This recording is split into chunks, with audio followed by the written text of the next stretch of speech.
Bonjour à tous, je vous remercie pour votre participation à ce premier café VAE de l'année. Un café VAE orienté non pas sur comment je fais une VAE, mais orienté sur des cas d'usage. L'objectif aujourd'hui, c'est de parler de nos publics VAE.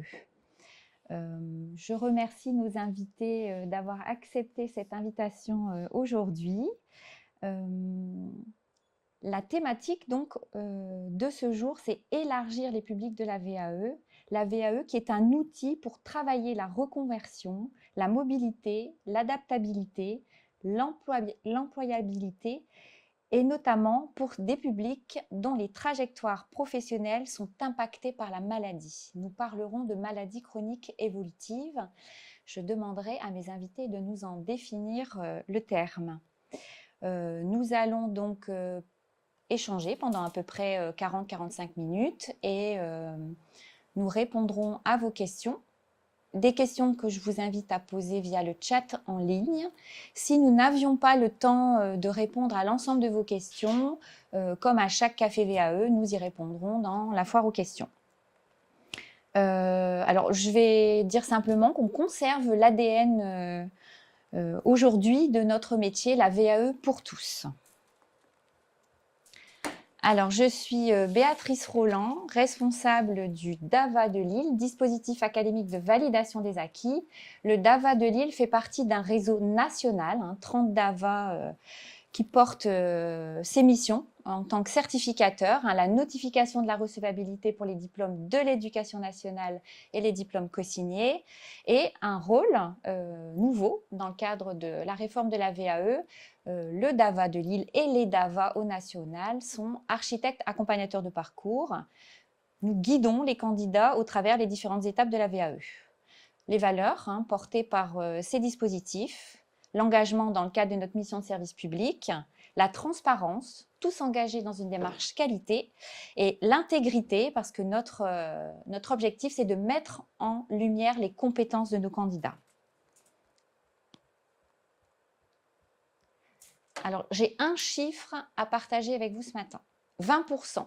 20%, c'est le pourcentage de personnes qui sont atteintes, touchées par la maladie chronique évolutive en France. Notre objectif ce matin, c'est de démontrer que dans le cadre de l'entreprise, la prise en compte de ces maladies chroniques évolutives engage l'entreprise, mais dans une démarche collective. Ces personnes qui ont des carrières bousculées, fracturées, font partie intégrante du projet de l'entreprise. Et l'objectif ce matin, c'est de vous montrer comment, grâce à la VAE, on peut les accompagner, leur donner envie, les dynamiser, grâce au projet aussi qui sera présenté par Stéphanie, et un accompagnement qui sera proposé par Julie. Alors, à mes côtés, donc, Stéphanie Chapman, qui est responsable du DABM, dispositif académique bilan mobilité. On va dire que c'est le voisin du DAVA dans chaque académie et qui travaille sur la mobilité et le bilan. Stéphanie a porté avec 2 collègues un projet qui s'appelle Résilience et rebond. Elle vous en parlera. Et à ses côtés, Julie Desmet. Merci Julie d'avoir accepté notre invitation. Chargée de mission, Ligue Entreprise pour la Ligue contre le cancer. Et toutes les deux, elles vont partager leur expertise. Je vais dire expertise parce qu'on a chacune notre expertise. Moi, je vais parler de VAE, Stéphanie d'accompagnement dans le cadre du projet Résilience et Rebond, et Julie dans le cadre de sa mission au niveau de la Ligue. Alors, je vais démarrer quand même par un point sur la VAE. De quoi s'agit-il ? La VAE, vous la connaissez, l'objectif, transformer son expérience en diplôme. La condition, on a une seule condition, une expérience qui est significative en lien avec le diplôme visé. Et la VAE, elle est accessible pour tous. C'est ce que je le disais en introduction. Et l'objectif aujourd'hui, c'est de, on va dire, d'étendre le public, ce public atteint de maladies chroniques évolutives.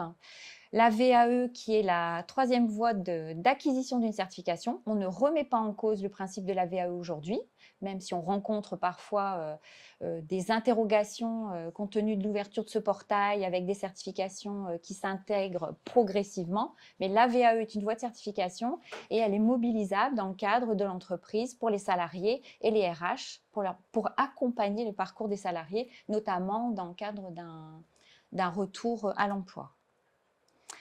La VAE de l'éducation nationale, 5 étapes.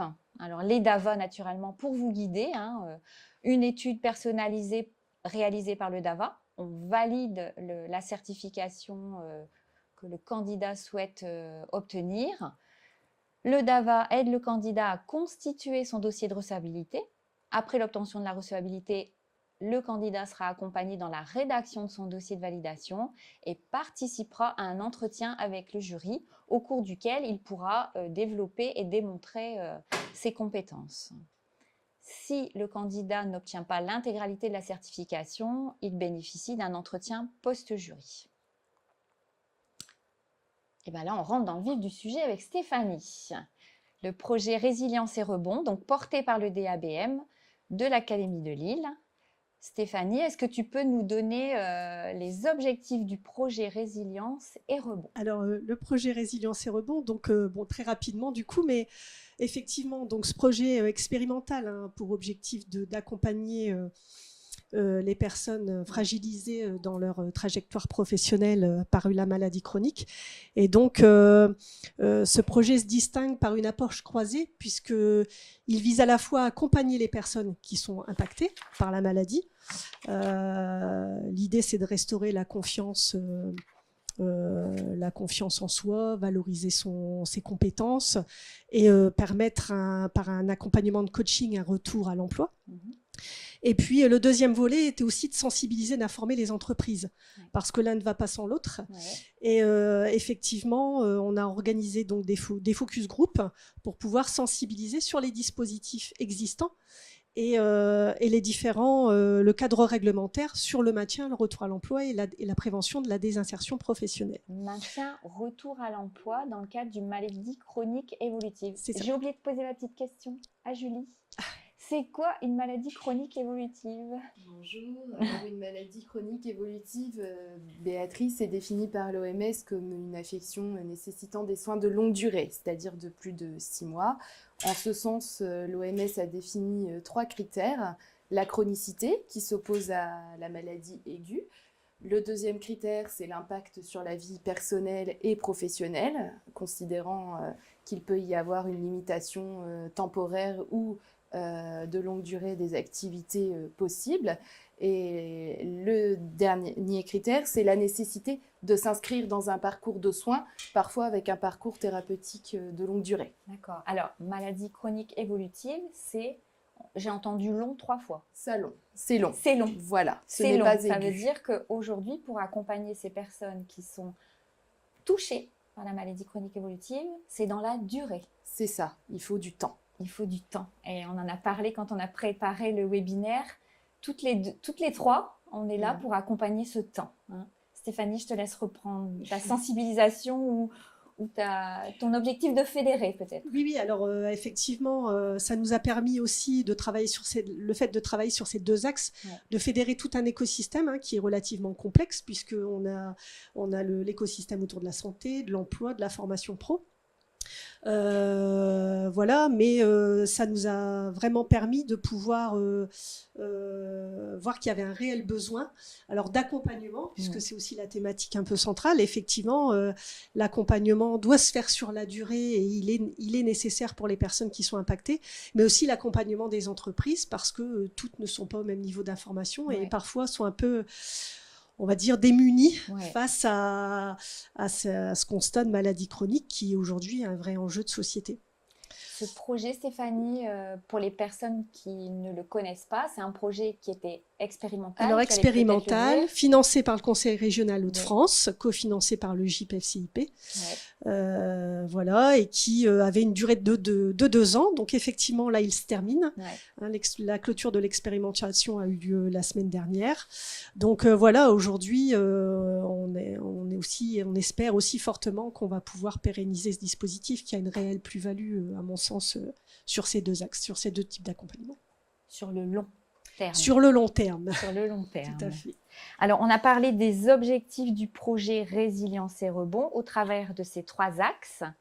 Petit focus sur les objectifs du parcours, peut-être. Alors, tu parlais d'accompagnement, de sensibilisation.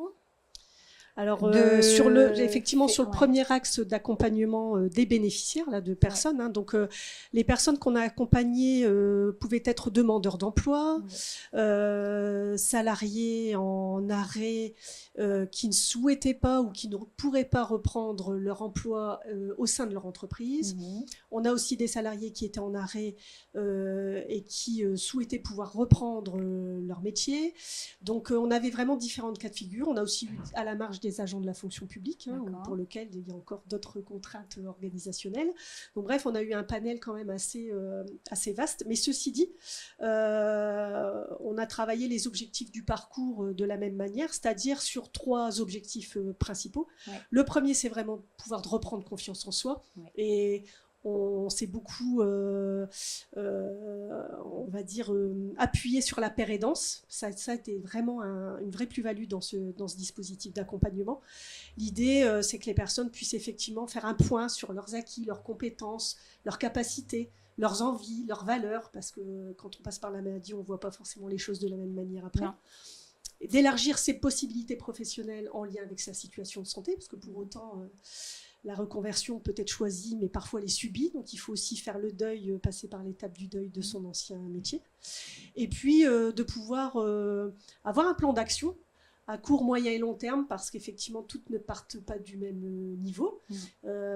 C'est un puzzle, le retour à l'emploi. Donc, il s'imbrique parfois différemment, avec des tempos différents. Mais en tout cas, que chacun puisse avoir un plan d'action pour pouvoir... revenir à l'emploi selon ses souhaits et à son rythme. Ça a duré combien de temps l'accompagnement ? Alors l'accompagnement, ça a une durée de 3 mois environ. C'est à peu près 19 heures. Il y a du temps collectif et du temps individuel. Le temps collectif permettant justement ce travail de communication, de paire et danse, de reprise de confiance en soi. Les parties individuelles, enfin l'accompagnement individuel étant plutôt orienté sur le travail, sur son projet. Par un coach référent, donc ils n'ont eu qu'un seul interlocuteur pendant leur accompagnement. Et puis, éventuellement aussi, des ateliers partenaires. On a travaillé avec la Cravate Solidaire, que je remercie, qui a travaillé sur des ateliers de préparation à l'entretien. On a eu des interventions de l'UFOLEP sur le sport adapté. On a travaillé aussi avec une consultante sur la RQTH. Voilà, donc des choses vraiment différentes qui permettaient aussi aux personnes de mieux connaître leurs droits, parce que c'est vrai qu'il y a aussi parfois un trou dans la raquette sur ce champ-là.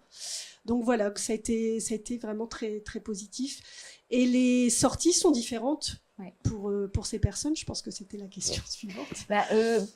La question suivante, mais en même temps, l'objet de nos échanges, et je l'ai appris en préparant ce webinaire, c'est que les personnes qui sont dans ce parcours qui peut être très long développent des compétences. Oui, tout à fait.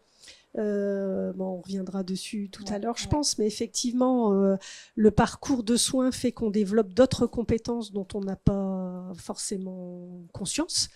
L'idée, c'est aussi de s'en rendre compte et de se dire que tout n'est pas à mettre à la poubelle, qu'on retournera, on fera autrement, on fera différemment, mais c'est pas parce qu'on est malade qu'on fera plus, on fera autrement.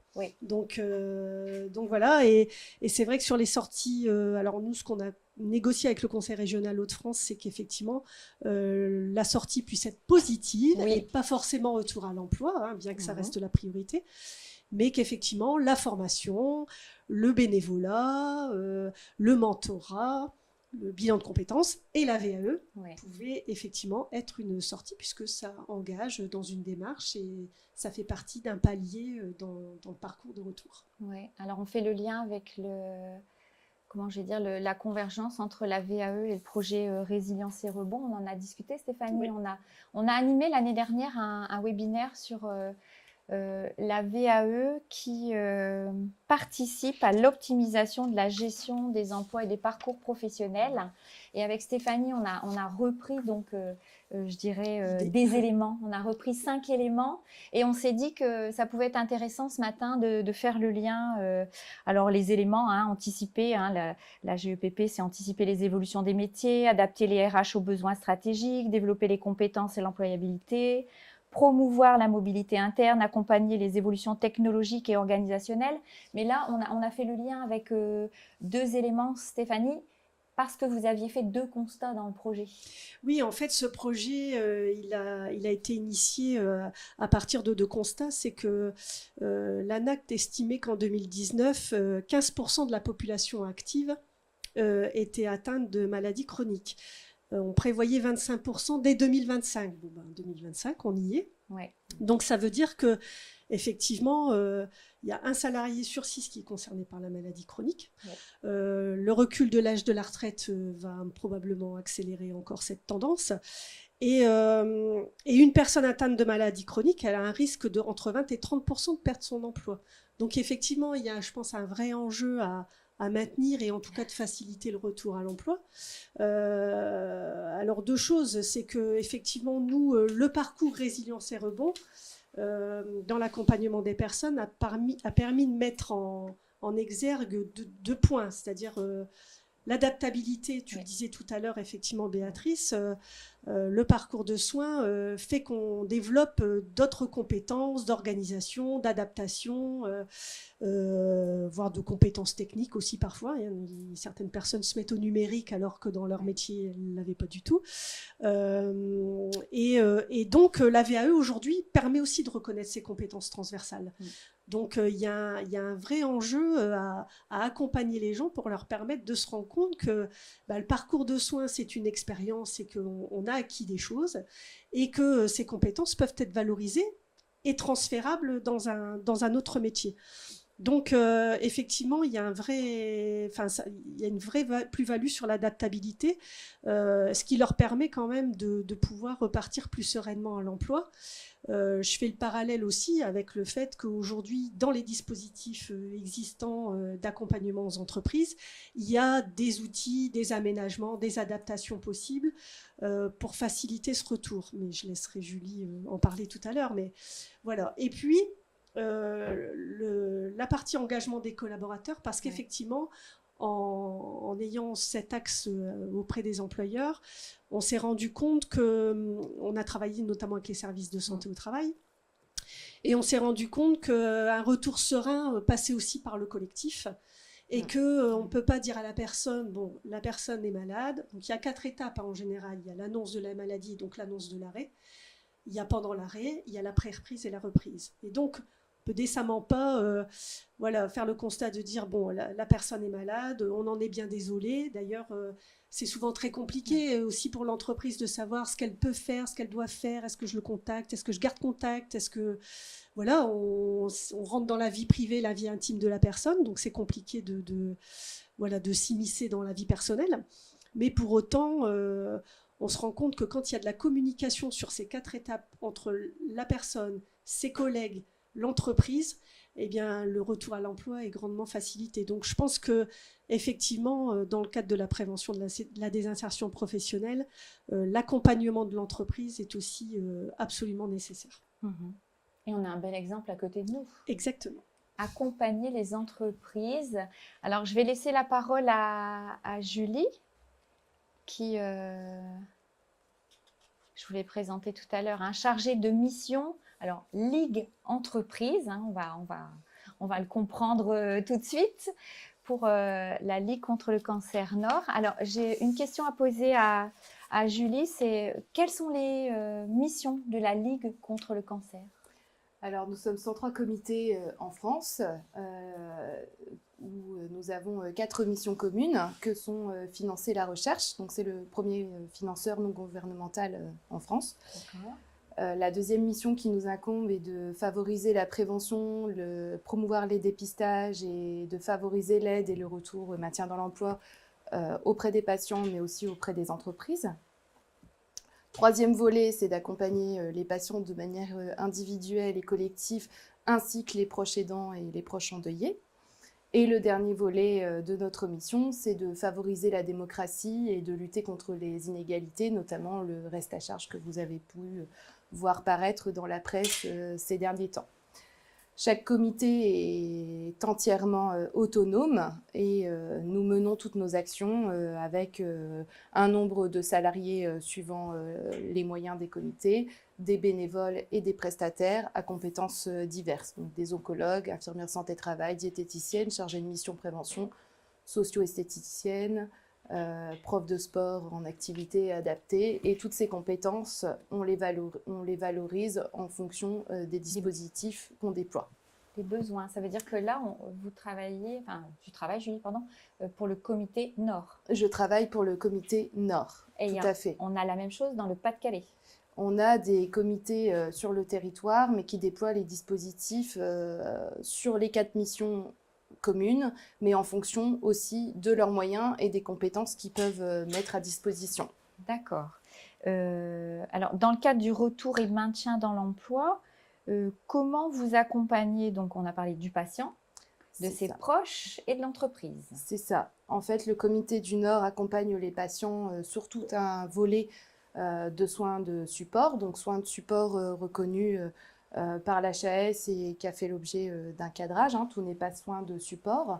Donc, qu'est-ce qu'un soin support? Ce sont tous les soins de soutien psychologique de manière individuelle et de manière collective.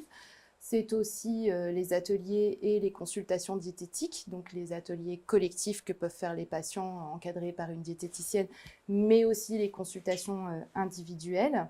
Les soins de socio-esthétique, par exemple, pour équiper les dames de prothèses capillaires lorsque le reste à charge est trop important. Ce sont des choses qui se font, mais aussi quels produits va-t-on utiliser pour se maquiller et garder une image de soi positive pendant les soins. Donc, ce sont des choses qui sont accompagnées au sein du comité. Des consultations de sevrage tabagique, d'aide en tous les cas, d'accompagnement en fonction du souhait des patients, menées par une infirmière spécialisée en tabacologie, et des activités physiques adaptées avec des professeurs qui ont passé une certification APA, donc là, spécifique. On est sur la personne. Donc là, on est sur la personne. Et sur le volet retour et maintien dans l'emploi, pour ces personnes, il y a des ateliers de remédiation cognitive. On a un partenariat avec Oncogite notamment, des ateliers de retour et de maintien dans l'emploi et d'autres ateliers qui favorisent la reprise de la confiance en soi et aussi le maintien du lien social après ou pendant cette bulle de soins. Si je fais le lien avec Résilience et Rebond, ça fait partie d'un partenaire qui peut être sollicité dans le cadre de l'accompagnement d'une personne. Alors effectivement, lorsque les patients sont vus par notre psychologue ou font l'objet d'ateliers retour et maintien dans l'emploi, ce sont tous les dispositifs qui sont évoqués pendant ce parcours de soins. Alors ça prend du temps parce que il faut aussi laisser le temps aux gens de se projeter dans une vie professionnelle, que ce soit sur une reprise au poste, une reprise à un autre poste dans l'entreprise ou une reconversion. Mais ce sont des choses qui sont évoquées parce que ça nécessite, encore une fois, d'être préparé en amont avec les services de santé-travail aussi dans le cadre des visites de pré-reprise. Mais tout à fait, c'est des sujets qui sont évoqués. On accompagne par ailleurs les proches aidants. Oui. La famille. La famille, exactement, par du soutien psychologique, des groupes de parole et des activités créatives et culturelles qui les sortent aussi un petit peu de cette bulle de soins. Les proches aidants qui, je le rappelle, prennent une part considérable aussi au sein des entreprises et qui mènent de front leur activité professionnelle et le soutien qu'ils peuvent avoir pour leurs proches malades. Si je me positionne à la place d'un RH qui nous écoute peut-être oui, peut-être, certainement. Même sûrement. Ça veut dire que dans ces équipes, On peut avoir des personnes qui sont proches aidants, qui ne sont pas malades, mais qui sont proches aidants et qui ne le... Alors, on a participé à ce bilan la semaine dernière sur le dire-taire. Est-ce qu'on le dit, est-ce qu'on ne le dit pas? Exactement. Le patient est libre de faire part de sa maladie ou pas à son employeur, tout comme le proche aidant. Alors effectivement, en fonction des relations qu'il y a au sein des entreprises, ça peut générer parfois quelques difficultés de vouloir en parler, en tous les cas, en fonction des choix effectués par les patients et des aidants. L'accompagnement est déployé à mesure de ce qu'on peut savoir aussi. Et le dernier volet que l'on a développé au sein du Comité du Nord, c'est l'accompagnement justement des collectivités et des entreprises.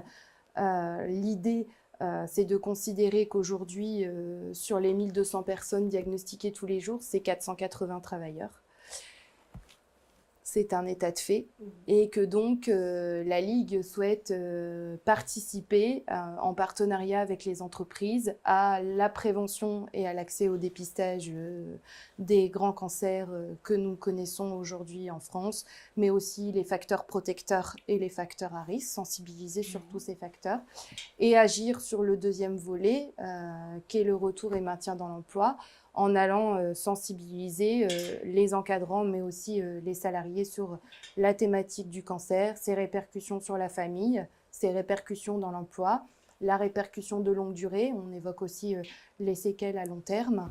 Et effectivement, sur les 3 temps de la maladie qu'a évoqué notre collègue, l'annonce, le traitement, donc cette période de rupture et la préparation à la reprise et l'accompagnement à la reprise, c'est d'évoquer qu'est-ce qu'on peut faire, qu'est-ce qu'on ne peut pas faire, comment on agit en fonction du choix du collaborateur pour pouvoir l'accompagner au mieux, maintenir le lien aussi, puisqu'on sait que plus le temps de l'arrêt est long, au plus le lien risque de se disloquer.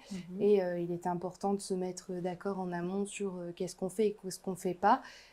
Pendant cette rupture de lien et de suspension de contrat de travail. Quand on parle de durée, on a une moyenne, Julie, en arrêt de travail? Alors, les salariés aujourd'hui atteints de pathologies cancéreuses s'arrêtent un peu plus de 6 mois. C'est pour ça que parfois, ils rentrent dans le cadre des maladies chroniques. Toutefois, il y a des gens qui font le choix de ne pas s'arrêter. On n'en parle pas souvent, mais... il y a des gens qui mènent leur temps partiel thérapeutique et leur vie professionnelle. Je pense notamment aux chefs d'entreprise et aux entrepreneurs qui doivent continuer de travailler pour leurs équipes et qui sont accompagnés sans arrêt maladie total. Et l'intervention que vous proposez vous-même, Julie, avec votre collègue, c'est de faire de la sensibilisation, de la prévention auprès des équipes, pour justement permettre aux équipes de peut-être réagir de façon différente. Exactement, c'est de pouvoir lever les tabous liés à la maladie, lever tous les préjugés que l'on peut avoir, que ce soit au moment de l'annonce, que ce soit au moment du retour, parce qu'au retour, plus rien ne sera jamais comme avant, et on agit aussi avec ces séquelles et les cartes que l'on a entre les mains, et c'est pouvoir épauler les encadrants sur la manière d'accueillir cette annonce, de pouvoir préparer ce temps de rupture quand c'est possible, bien entendu, mais de pouvoir aussi diffuser de l'information pendant l'arrêt maladie sur les dispositifs. C'est-à-dire que le patient est libre de s'en saisir ou pas, mais on peut être relais d'information en disant il y a des associations qui peuvent accompagner, la visite de liaison est une possibilité, rencontrer les services de santé-travail à tout son sens pendant un arrêt longue durée pour préparer la reprise dans le temps et peut-être un nouveau projet professionnel.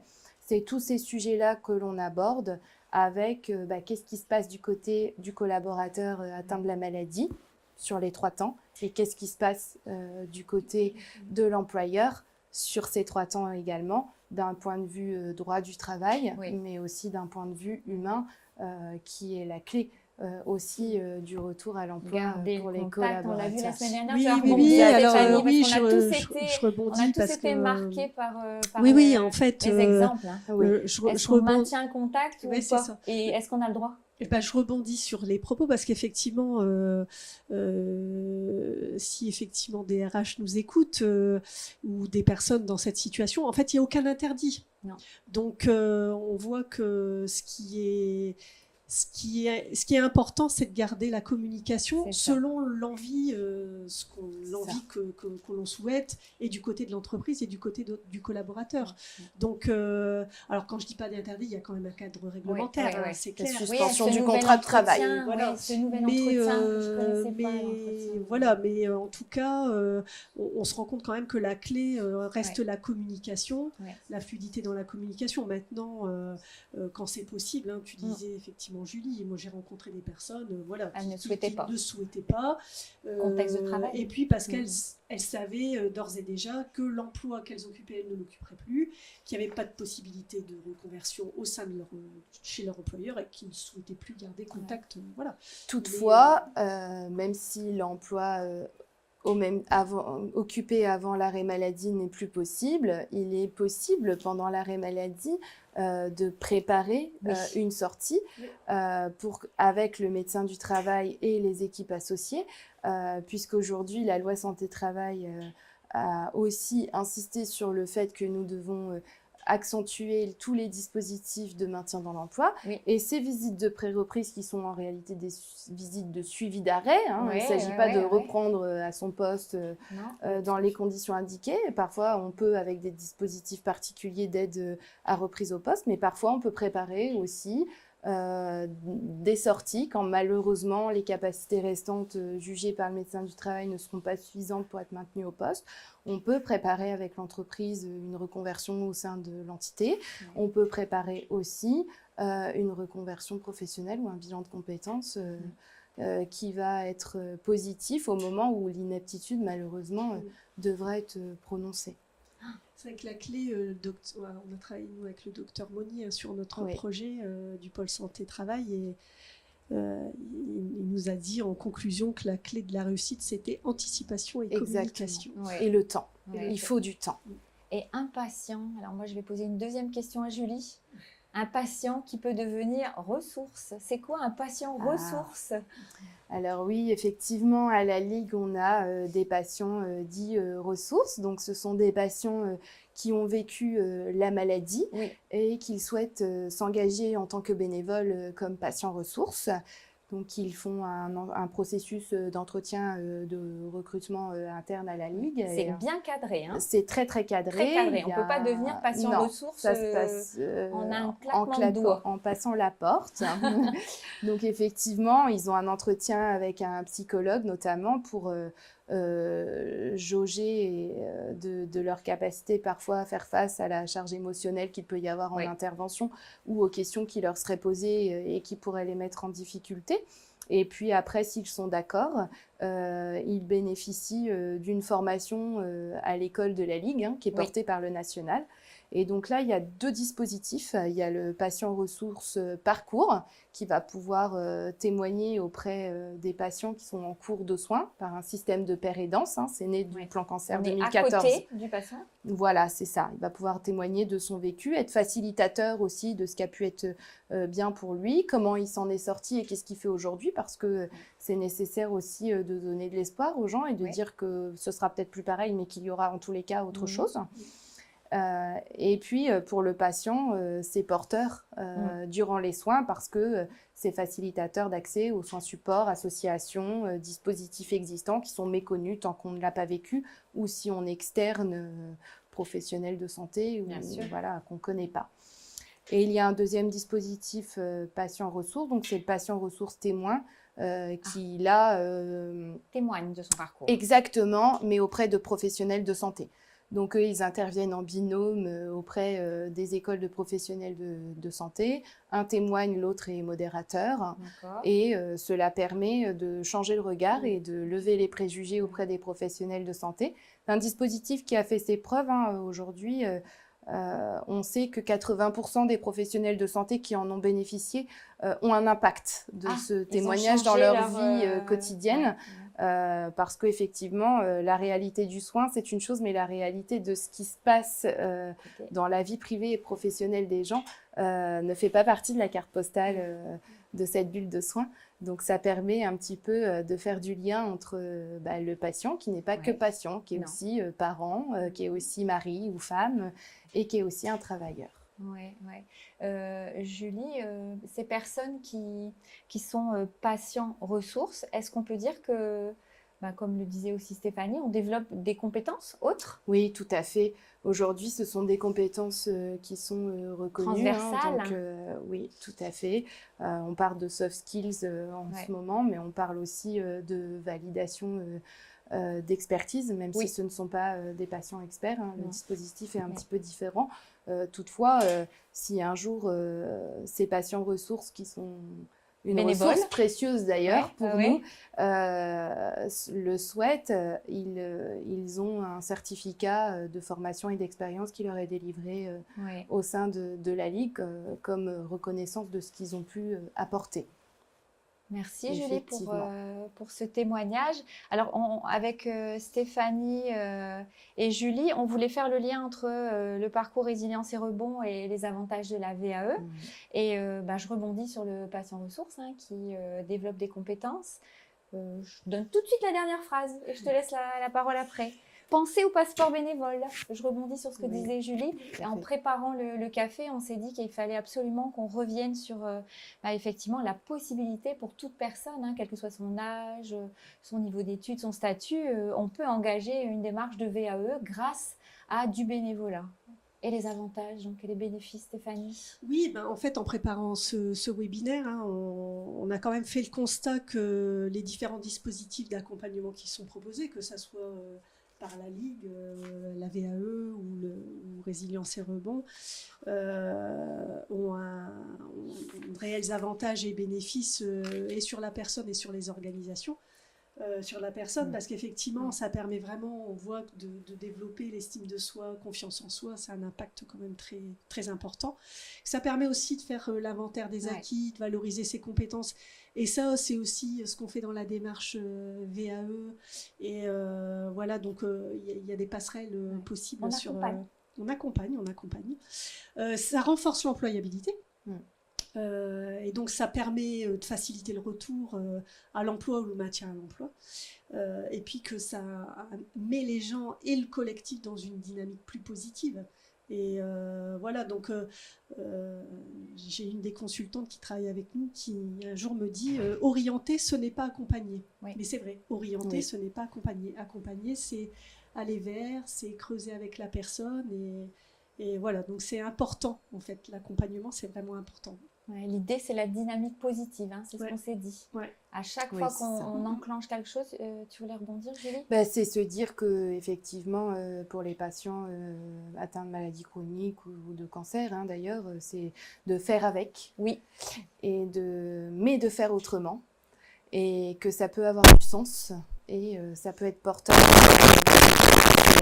C'est ça qu'il faut porter. Et c'est vraiment le message. Alors moi, je ne suis pas experte de vos dossiers, je suis experte de la VAE, puisque on souhaite, nous, grâce à cette thématique aujourd'hui, qui n'est pas comment je fais une VAE, mais pour qui, ces publics développent des compétences et ils ne s'en rendent pas compte, en fait. Parce que ils sont obligés de le faire. Ils sont dans leur parcours et ils s'adaptent.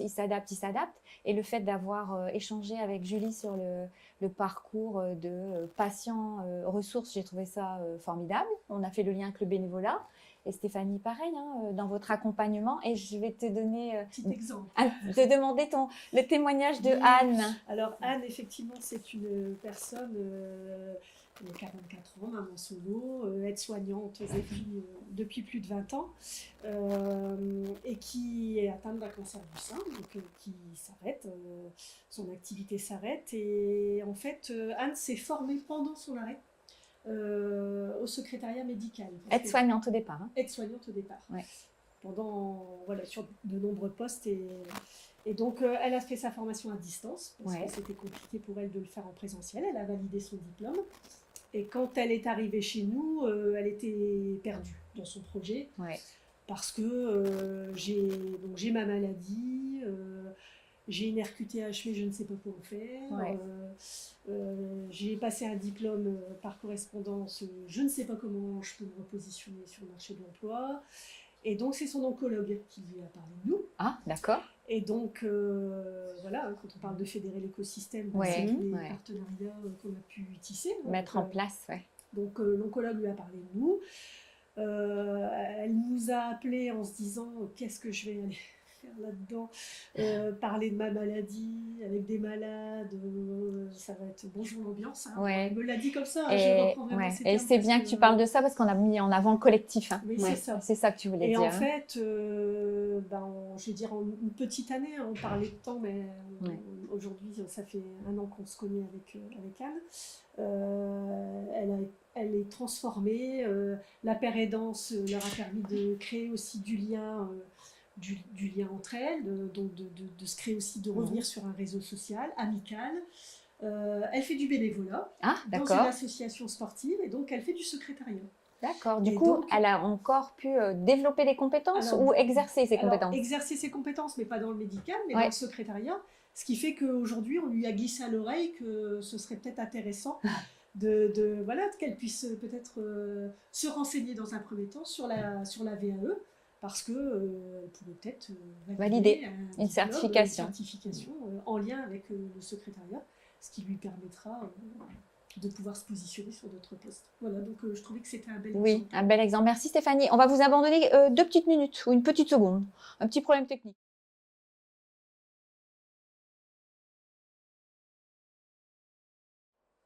Nous revoilà, les aléas du direct et on est bien en direct, hein, c'est ce qu'on se disait avec Stéphanie et Julie. Alors, le passeport bénévole, l'exemple de Anne, merci Stéphanie, un bel exemple, une VAE pour tous, hein, on l'ajoute.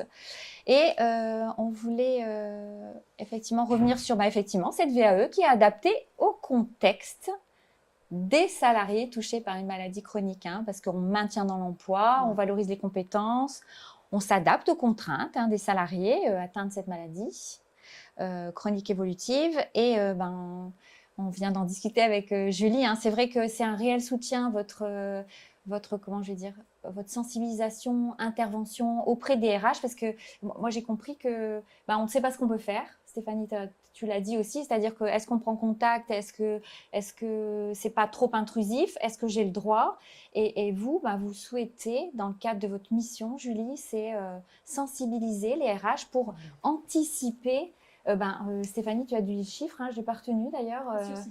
1 sur 6. C'est-à-dire que à un moment, on risque de tous être touchés par une maladie et il est intéressant pour les RH d'anticiper effectivement ce sujet. Oui, tout à fait. L'idée, c'est aujourd'hui, la façon dont on procède, c'est effectivement d'avoir un entretien avec l'entreprise pour bien comprendre les besoins. Parfois, il nous est confié des choses vécues qui ont été difficiles. Et c'est de pouvoir intervenir, nous, en tant qu'acteurs externes, en partenariat avec l'entreprise, en respectant tout à fait ce qui nous est confié, hein, bien entendu. Bien sûr, d'avoir un partenariat et sur le volet prévention, où on va pouvoir agir 1 à 2 fois dans l'année, et puis aussi sur le volet maintien et retour à l'emploi, qui sont des sujets un peu plus difficiles à aborder.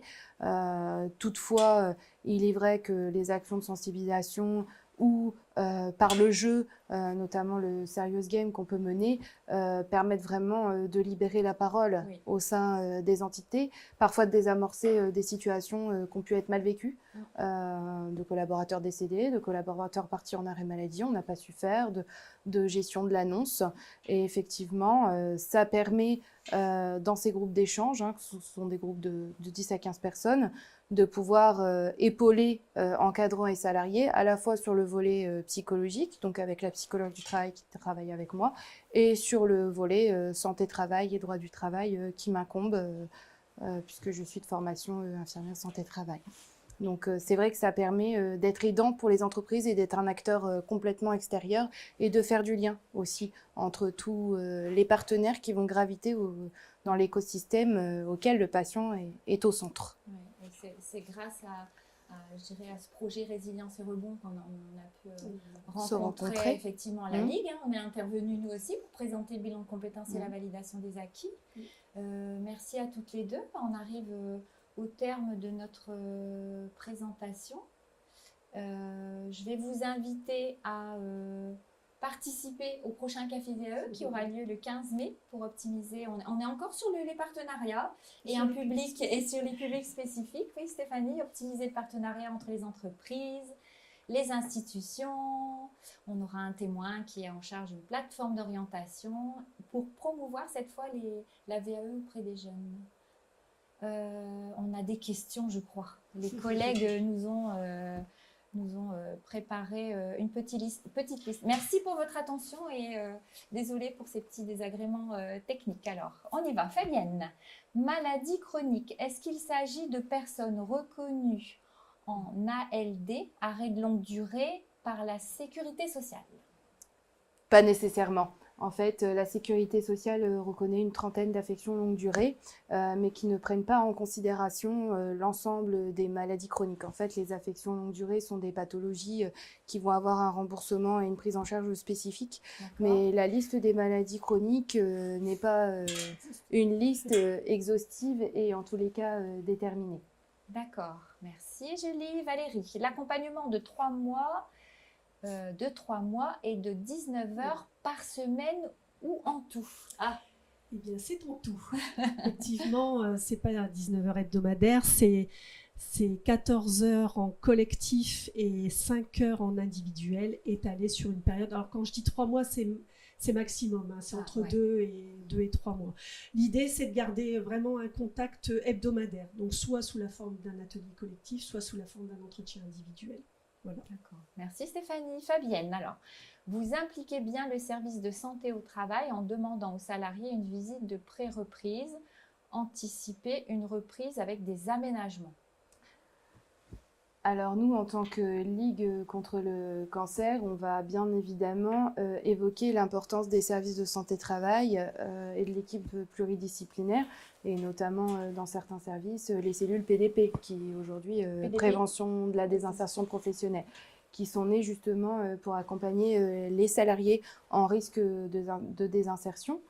Ça, c'est en entreprise. Le PDP, donc, c'est en entreprise. Les cellules PDP sont partie prenante des services de santé-travail aujourd'hui, dont le docteur Monnier, que vous avez rencontré, mène.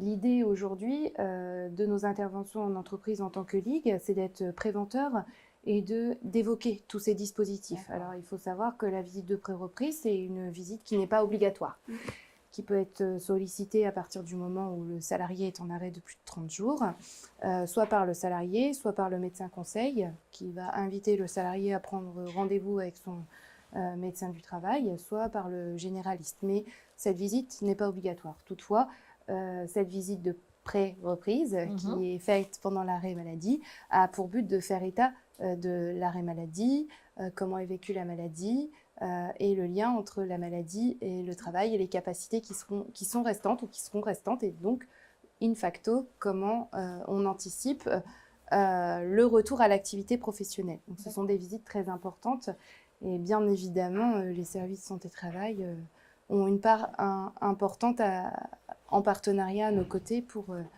le maintien et le retour à l'emploi des collaborateurs. Et d'ailleurs, c'est pour ça que l'anticipation elle est importante, hein, aussi, Julie, tu disais, parce que effectivement, plus on anticipe, la visite de pré-reprise permet aussi de voir éventuellement les aménagements et les besoins possibles. Quelles adaptations? L'adaptation, elle peut être humaine, organisationnelle, technique. Tout à fait. Voilà, donc, c'est vrai que l'anticiper permet aussi de faire un petit peu ce point-là, et de pouvoir, je vais dire, être le plus opérationnel possible quand la personne reprend son emploi. Merci pour vos questions. Pas d'autres à notre connaissance. Je vais revenir sur la prise de contact avec le DAVA, hein, notamment le DAVA de Lille, par téléphone, adresse mail, le site que je vous invite à visiter, donc, hein, sur lequel vous avez la VAE avec toute la promotion, hein, les replays des cafés VAE précédents, une belle opération actuellement de valorisation des parcours de VAE qui s'appelle Valoriser, avec des témoignages de lauréates qui ont eu un déclic, et elles vous présentent le déclic de leur envie de faire une VAE, un prochain épisode qui devrait arriver la semaine prochaine. On est aussi présent sur le réseau LinkedIn et puis à YouTube avec cette chaîne valorisée.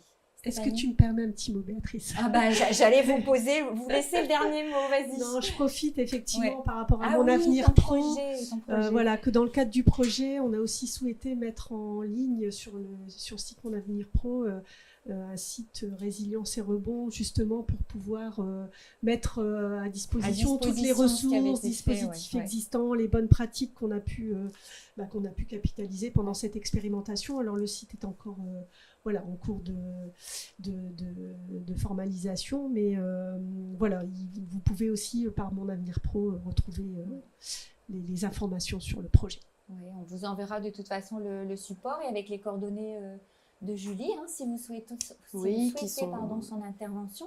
Qui sont disponibles sur le site de la Ligue contre le cancer. Il suffit d'appeler le Comité du Nord.